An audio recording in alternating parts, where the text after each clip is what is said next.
வெளி உலகுக்கு தெரிவிப்பது. நேற்றுக்கு தஞ்சாவூரிலிருந்து ஒரு விமானம் ரபேல் என்று நினைக்கிறேன் கிளம்பி 20 நிமிஷத்தில் சென்னைக்கு வந்திருக்கிறது. சீறி பாய்ந்த விமானம். இத்தகைய ஆற்றல் உள்ள விமான சேவை இந்தியாவில் இருக்கிறது என்பதை உலகுக்கு உணர்த்துகிற வகையிலான ஒரு அற்புதமான நிகழ்ச்சி.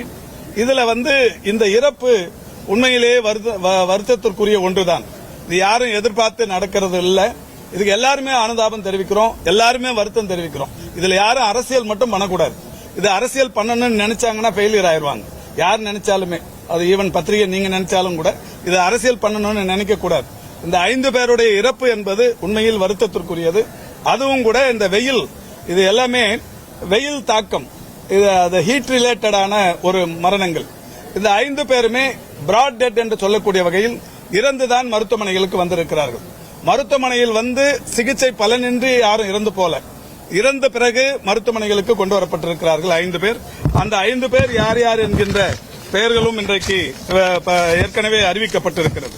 இது மட்டும் இல்ல, ராஜீவ்காந்தி அரசு மருத்துவமனையில் ஒட்டுமொத்தமாக அனுமதிக்கப்பட்டவர்கள் 43 பேர். அதுல ஓபி 40 பேர். 40 பேர்ல ஒருத்தர் பிராட் டெட், 2 பேர் இப்போ ஐபி இருக்காங்க, உள்நோயாளிகளாக அனுமதிக்கப்பட்டிருக்கிறார்கள். ஓமந்தூரார் மருத்துவக் கல்லூரி மருத்துவமனையில் 49 பேர் அனுமதிக்கப்பட்டார்கள். அதுல 46 பேர் ஓபி, ஒருத்தர் இன்பேஷண்ட். ஓபியா இருந்தவங்க அத்தனை பேரும் நேற்று இரவே அவர் சிகிச்சை முடித்து இல்லங்களுக்கு திரும்பிவிட்டார்கள்.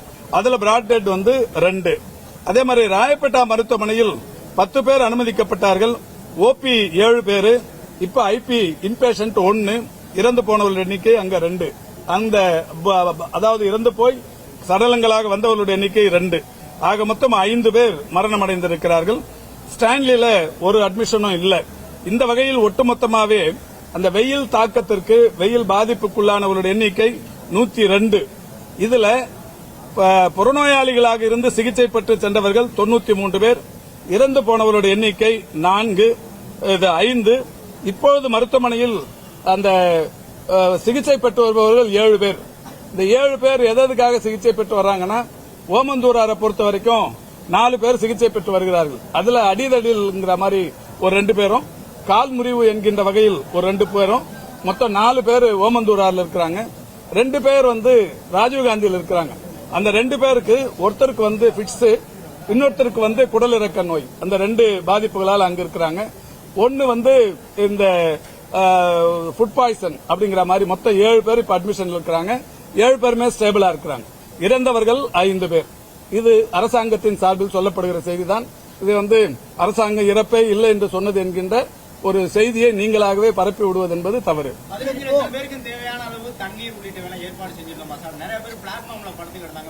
அதாவதுங்க, 15 லட்சம் பேரும் ஒரு குறிப்பிட்ட சதுரடிக்குள்ள வந்துட முடியாதுங்க. இது ஒட்டுமொத்தமா மெரினா கடற்கரை முழுமைக்கும் மட்டுமே இல்ல.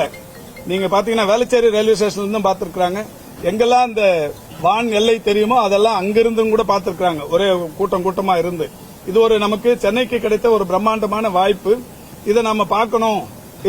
இதோட இந்த சாகசத்தை கண்டு ரசிக்கணுங்கிறத தாண்டி விமானப்படையின் இந்த பெரிய கட்டமைப்பை நாமும் உணர வேண்டும் என்கின்ற வகையில் தான் பொதுமக்கள் திரண்டார்கள். இதுக்கு தேவையான எல்லா வசதிகளையும் அரசு செய்திருக்கிறது. இதற்காக நேற்றைக்கு நான் ஒரு தனி அறிக்கையை விட்டேன். இப்ப அங்க வந்தவங்களுக்கு, இப்ப பத்திரிகையாளர்களுக்கு உங்களுக்கே தெரியும், பத்திரிகையாளர்கள் நேற்றுக்கு யாரெல்லாம் அந்த டியூட்டியில் இருந்தீங்களோ அத்தனை பேருக்கும் நல்லா தெரியும் என்ன மாதிரி ஏற்பாடு பண்ணிருந்தாங்கன்னு. இதை விட்டுட்டு இப்ப யாராவது 1-2 பேர் அங்க வரவே வராதவங்க பூத கண்ணாடியை போட்டு எந்த செயலாக இருந்தாலும் அதில் குற்றம் கண்டுபிடிக்கிற நக்கீரர்கள் 1-2 பேர் இருக்கத்தான் செய்வார்கள். அவங்க சொல்றதை வச்சு நீங்க இது கேள்வியா கேட்காதீங்க. நான் அதை தொடக்கத்திலேயே சொன்னேன், இது தயவு செய்து அரசியலாக யாரும் எடுத்துக்கொள்ள வேண்டாம். நேற்று எத்தனை இடத்துல டேங்க் வச்சிருந்தோம் குடி தண்ணீருக்கு, அந்த மெரினா கடற்கரை அந்த உள்ள சர்வீஸ் ரோட்ல? ஒரு நிமிஷம், எத்தனை இடத்துல நம்ம டேங்க் வச்சிருந்தோம், எத்தனை இடத்துல கழிப்பிடம் நிரம்பி கூட்டு போடப்பட்டது, என்னென்னலாம் நடந்தது மெரினா கடற்கரையில்? சென்னை மாநகராட்சியை பொறுத்த வரைக்கும் இது மாண்புமிகு அமைச்சர் அவர்கள் தெரிவித்தது போல இது நம்ம இந்தியாவுக்கே தமிழ்நாட்டில் சென்னையில் இப்பேற்பட்ட நிகழ்ச்சி நடந்தது ரொம்ப வியக்கத்தக்க ஒரு நிகழ்ச்சி. அதில் நேற்று வெயில் காரணமாக ஒரு சில நபர்கள் இறப்பு நிலை ஏற்பட்டிருக்கிறது மிகவும் வருத்தத்துக்குரியது. அதே போல சிலர் நீங்க தெரிவித்தது போல மயங்கி இருந்தார்கள். நானும் அந்த பகுதிகளில் கிட்டத்தட்ட ஒரு 4 மணி வரைக்கும் அந்த பகுதிகளில் தான் இருந்தேன். ஸோ ஆம்புலன்ஸ் மாண்புமிகு அமைச்சர் அவர்கள் தெரிவித்தது போல அனைத்து பகுதிகளுமே ஆம்புலன்ஸ் நிறுத்தப்பட்டிருந்தது. ஏன்னா நான் அந்த இடத்துல இருந்தேன் அப்படின்றதுனால நான் தெரிவிக்கிறேன். ஸோ தொடர்ந்து அரசு சார்பா வந்து அனைத்து முன்னெச்சரிக்கை நடவடிக்கைகளும் ஏற்பாடு செய்யப்பட்டிருந்து மாநகராட்சி சார்பாக வந்து அந்த மெரினா கடற்கரை பகுதிகளில் வந்து ஆல்ரெடி ஏற்கனவே இருக்கக்கூடிய கடைகள் வந்து அகற்றுமாறு தெரிவித்திருந்தாங்க. ஸோ சர்டன் மீட்டர்ஸ் எல்லாம் அந்த கடைகள் எல்லாம் அகற்றி பேரிகேட் வந்து பொருத்துமாறு தெரிவித்திருந்தாங்க. காவல்துறையோட இணைந்து பேரிகேட் வந்து பொருத்தப்பட்டிருந்தது. ஹைவேஸ் துறையுடன் சேர்ந்து அந்த டென்ட் வேலைகள் அந்த பணிகள் எல்லாம் மேற்கொள்ளப்பட்டது. இப்படி அனைத்து துறையுமே ஒருங்கிணைந்து தான் இந்த நிகழ்ச்சியில வந்து செயல்பட்டு இருந்தோம். நேற்று வெயில் காரணமாக சில பகுதிகளில் வந்து சில பேருக்கு வந்து மயக்கம் ஏற்பட்டது நிலை இருந்தது. ஸோ அவர்களுக்குமே தண்ணி டேங்க் வந்து பொருத்தப்பட்டிருந்தது. ஆனா 15 லட்சம் நபர்கள் கிட்ட வந்திருந்ததுனால வெயில் காரணமாக மதியம் 1 மணி உச்சி வெயில் வந்து பொதுமக்களால தாழ முடியாத சூழல்னால மயக்கம் ஏற்பட்டது. தேவையான அளவு இல்ல இப்ப எண்ணிக்கையை பொறுத்த வரைக்கும் இப்போ திருப்பி வேணா பிரஸ் ரிலீஸ் தர சொல்றோம் டிபார்ட்மெண்ட்ல இருந்து. தேவையான அளவுக்கு வச்சிருந்தோம் அப்படிங்கறத இந்திய விமானப்படையை ஒத்துக்கணும் நேற்றுக்கு அவங்க அறிவிச்சிருக்காங்க. தேவையான அளவுக்கு நாங்க கேட்ட அளவுக்கு வச்சிருக்காங்கன்னு வச்சிருக்காங்க. நம்பர் ஆஃப் டேங்க்ஸ் நம்ம எவ்வளவு லிட்டர் தண்ணி உங்களுக்கு அந்த டீடைல் வேணாலும் கூட கொடுக்கறோம். அதெல்லாம் ஒன்றும் பிரச்சனை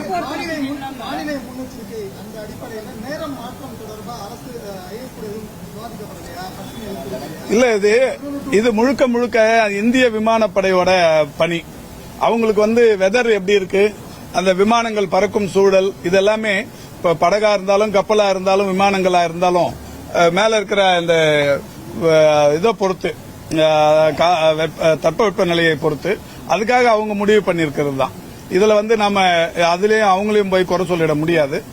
அதுக்காக தான் அவங்க முன்னாடி சொன்னாங்க இது மாதிரி வெயில் இருக்கும்னு தெரிஞ்சுதான் எல்லாரும் குடை எடுத்துட்டு வரணும், தண்ணி பாட்டில் தண்ணி எடுத்துட்டு வாங்க, தொப்பி போட்டு வாங்க, கண்ணாடி போட்டு வாங்கன்னு எல்லாத்தையும் சொன்னாங்க. சொன்னதுக்கு அப்புறம் தான் அவங்க நிகழ்ச்சி நடத்திருக்காங்க. இதுல யாரையும் அதான் இதை தயவு செய்து அரசியலாவே இதை நீங்க யாரும் இதை எடுத்துக்க வேணாம். இந்தியாவின் விமானத்துறைக்கு இருக்கிற அந்த கட்டமைப்பை உலகுக்கு வெளிப்படுத்துகிற ஒரு அற்புதமான ஒரு செயல்பாடு இது. வந்து ஒரு அவங்க 93வது வருஷத்தை நுழையிறத ஒரு நடத்தின ஒரு நல்ல நிகழ்ச்சியா இதை நாம எடுத்துக்கணும். இதுல இது வந்து ஒரு வருந்தத்தக்க நிகழ்வு. இதுல வந்து எந்த இதுவும் இல்லை. இப்ப வேணும்னே ஒரு பொது நிகழ்ச்சி நடத்தி அதுல கூட்ட நெரிசல் தாங்காம இறந்து போனவங்களா இருக்காங்க. இதுல யாரும் கூட்ட நெரிசல்லாம் இல்லை. இது எல்லாமே வெயில் தாக்கம், ஹீட் ரிலேட்டட் தான். ஹீட் ரிலேட்டட் டீஹைட்ரேஷன் இது சம்பந்தப்பட்ட இறப்புகள் தான்.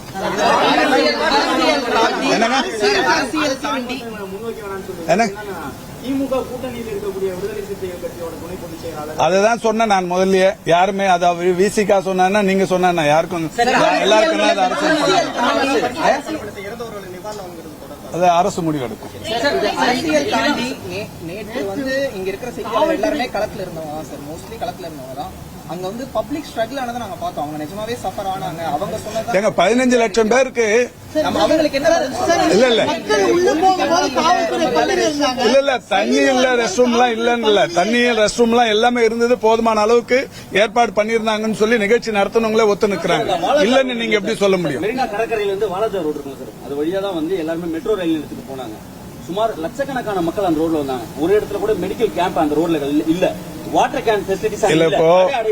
இது எல்லாமே அரசியல் ரீதியான கேள்வி. இல்ல எந்த அரசியலும் இல்லங்க கேள்விதான். இல்ல மெடிக்கல் கேம்ப் அங்க இருந்தது. எல்லா இடத்துலயும் மெடிக்கல் 100க்கும் மேற்பட்ட மருத்துவர்கள் அங்க இருந்தாங்க. ஏர்போர்ஸ் டிபார்ட்மெண்டோட மெடிக்கல் விங் இருந்தது. இதை தாண்டிங்க நீங்க பீச்சில் இருந்து ஒரு 300 மீட்டர்ல தான் ஓமந்தூரார் மெடிக்கல் காலேஜ், 2 கிலோமீட்டர்ல தான் RGH ராஜீவ்காந்தி ஹாஸ்பிட்டல், ஒரு 3 கிலோமீட்டர்ல தான் ஸ்டான்லி, 1.5 கிலோமீட்டர்ல தான் ராயப்பேட்டா மருத்துவமனை. இப்ப இது மாதிரியான ஒரு மருத்துவ வசதி சென்னையை தவிர்த்து அது மெரினா ஒட்டி உலகத்துல வேற எங்கேயுமே இருக்க முடியாது. அதனால மருத்துவ வசதி இல்லன்னு சொல்லிடாதீங்க. நீங்க நல்லா பாத்துருப்பீங்க, ஆம்புலன்ஸ் டிராபிக்ல சிக்கிச்சு 2 மணி நேரம் டிராபிக் இருந்தது. 15 லட்சம் பேர் இருக்கிறப்ப 15 லட்சம் பேர் கூடுற இடத்துல இந்த அளவுக்கு ஒரு சின்ன நெரிசல் கூட இல்லாம வந்தது இது வரைக்கும் ஒரு வரலாற்று சிறப்பு. இது இந்த 5 பேர் வந்து வெயில் தாக்கத்தால் இறந்தாங்கன்னு வெளிப்படையா சொல்றோம். திரும்ப திரும்ப அதையே சொல்லி நீங்க இதுல வந்து குளிர்காய நினைக்கிறது தவறுங்க. இல்ல ஏங்க 7500 காவல்துறை இருந்தாங்க. 15 லட்சம் பேருக்கு 15 லட்சம் காவல்துறை அங்க போட முடியும்? இல்ல, இதுக்கும் 7500 காவல்துறை, இது இல்லாம இந்த ஊர்காவல் படை, இது மாதிரி எல்லா இடத்துலயும் இருந்தாங்க. இல்லாமலாம் இல்ல. தயவு செஞ்சு நான் திரும்ப திரும்ப சொல்றேன், பத்திரிகையாளர்கள் உங்க டிவி ரேட்டிங்கை கூட்டிக்கணும். இது வந்து பிளாஷ் நியூஸ போட்டு உங்க ரேட்டிங்கை இதுல கூட்டிக்கணும். இல்ல எனக்கு தெரியும் நீங்க என்ன டிவில இருந்து மறுக்கறீங்கன்ட்டு. இது ரேட்டிங் இன்க்ரீஸ் பண்ற இல்லங்க. ஏங்க இப்போ நீங்க நான் இதை திரும்பி அரசியல் இல்ல நான் இதில் திரும்ப இதுக்கு பதில் லாவணி பாடி இதுக்கு முன்னாடி நடந்த நிகழ்ச்சிகள், வடநாட்டில் நடந்த ஆன்மீக நிகழ்ச்சிகள், இல்ல தமிழ்நாட்டிலேயே நடந்த நிகழ்ச்சிகள், இது எல்லாத்தையும் நான் அடையாளப்படுத்தி ஒரு லாவணி பாடுறதெல்லாம் நல்லா இருக்காது. ஏன்னா ஒரு சோகமான நிகழ்வு.